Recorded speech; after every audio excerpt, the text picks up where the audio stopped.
Hermanos, que la paz del Señor esté con ustedes. Pidamos la gracia del Espíritu Santo. Ven Espíritu Santo, ven Espíritu Divino, danos la gracia para hacer con fruto esta meditación. El Evangelio de hoy está tomado de San Lucas 9 del 18 al 22. En estos breves versículos se encierran dos temas, dos ideas. Del versículo 18 al 21 encontramos la profesión de fe de Pedro. Y en el versículo 22 ya se empieza con un tema distinto, que es el primer anuncio de la muerte y la resurrección del Señor. Veamos esta primera parte del capítulo 9, versículos 18 al 21. En el contexto de la oración, es importante detenernos en esto. En el contexto de la oración, Jesús va a plantear a los discípulos una serie de preguntas. Aquí Jesús va a interrogar a los discípulos. Y lo primero que les pregunta es: ¿quién dice la gente que soy yo? Es la pregunta general. Después vendrá la pregunta específica. Esta pregunta implica para los discípulos, por una parte, tener conciencia de lo que sostiene la fe y la piedad judía, de lo que sostiene la Sagrada Escritura. Es decir, que en la Sagrada Escritura se decía cómo iba a ser el Mesías. Se decía además lo que ya habíamos reflexionado antes en San Lucas 9 del 7 al 9. Además, la pregunta de Jesús está motivando a aquellos que han escuchado al pueblo, que han dialogado con el pueblo, que han interactuado con los otros que siguen a Jesús, con los otros discípulos de Jesús, conozcan, es decir, que hayan escuchado a la gente. Qué importante, ¿verdad?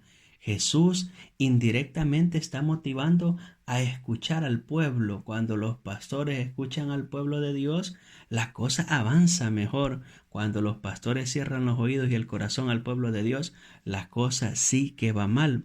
Gracias a Dios, movidos por el Espíritu Santo, el Papa Francisco nos ha invitado a reflexionar sobre esta palabra de la que tanto se habla hoy, sinodalidad, es decir, que la tarea, el anuncio del Evangelio es responsabilidad de todos.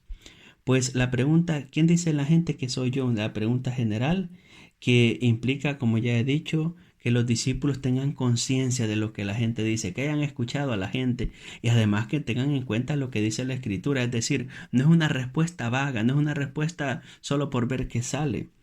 Y la gente, como ya sabemos, respondía tres cosas, decía tres cosas. Después de lo que han visto en Jesús, después de lo que han escuchado decir a Jesús, después de la experiencia con Jesús, el pueblo sostiene que Jesús o es Juan Bautista, o es Elías, o es uno de los antiguos profetas que ha vuelto a la vida. Es interesante los tres personajes con los que se asocia a Jesús. Aquí se trata de tener una respuesta clara a esta primera pregunta, y esto es clave. ¿Por qué? Porque la respuesta a estas preguntas resumen las expectativas de Israel, resumen la esperanza de Israel, ya que podemos afirmar que en la respuesta a estas preguntas de alguna manera se sintetiza el Antiguo Testamento. El Antiguo Testamento judío, lo que nosotros llamamos Antiguo Testamento judío, está formado por tres partes. La primera parte es la ley, lo que nosotros cristianos llamamos Pentateuco, los 5 primeros libros de la Biblia. Su mayor representante es Moisés. Luego están los profetas. Elías es el mayor representante de los profetas. Y luego hay otros escritos como el de Ruth, como el de Nehemías, como el de los Salmos, como el de los Proverbios, que invitan a vivir lo que dice la ley y los profetas. Entonces, por eso es que me atrevo a hacer esta afirmación, que esta pregunta y la respuesta a la misma resumen de alguna manera el Antiguo Testamento. Luego viene la segunda pregunta, la más específica, la que implica conocer el Evangelio, es decir, conocer a Cristo, que es la buena noticia de Dios. ¿Y ustedes quién dicen que soy yo? Qué pregunta más seria, más golpeadora, más interesante. La pregunta sigue vigente para nosotros y nos podríamos aprender de memoria la Biblia y responder de memoria como hizo el apóstol Pedro o lo que ya decía la gente, pero eso no sirve de nada porque la pregunta está haciendo referencia a algo más, a la experiencia, al trato, al contacto que los discípulos han tenido con Jesús. Es decir, ustedes que me conocen, que son mis discípulos, ¿quién dicen que soy yo? ¿Qué pregunta más fuerte, más interesante? Tú que te confiesas, tú que vas a misa, tú que comulgas, tú que meditas la palabra, tú que perseveras en la comunidad cristiana, ¿quién es Jesús para ti? ¿Quién soy yo para ti? Nos pregunta Jesús. Y la respuesta, como ya digo, no se vale hacerla de memoria repitiendo el texto porque nos podemos llenar la cabeza y la boca de versículos, pero es de muy mala educación tener la boca llena de versículos de la palabra y el corazón vacío de Dios. Y aquí está el fracaso del cristianismo. Lamentablemente aquí fracasa a veces el cristianismo y también la teología. Lamentablemente a veces fracasa cuando quiere anunciar a un Dios, a un Cristo, al que muchas veces o del que muchas veces no tiene experiencia de encuentro. El cristianismo sin Cristo es un anuncio más, es una campana vacía, es simplemente algo que no llena. Pedro responde, salva al grupo, gracias a Dios, gracias a Dios.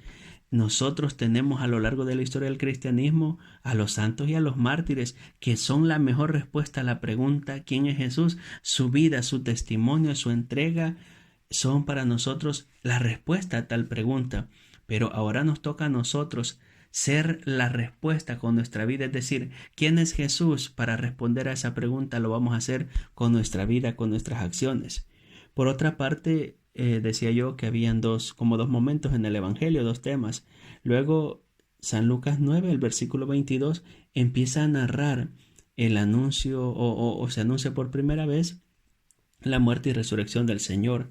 Jesús anuncia el misterio pascual, su muerte y resurrección, lo que deja claro que Él tiene una meta, un objetivo, y esto consiste en manifestar el amor, la ternura, la misericordia, la salvación de Dios, y lo hará hasta el extremo, porque en eso consiste amar de verdad, en darlo todo, hasta la vida, por quien se ama. Alabado sea Jesucristo, con María por siempre sea alabado. La bendición de Dios Todopoderoso, Padre, Hijo y Espíritu Santo, descienda sobre ustedes y les acompañe siempre. Amén. Santa María, ruega por nosotros.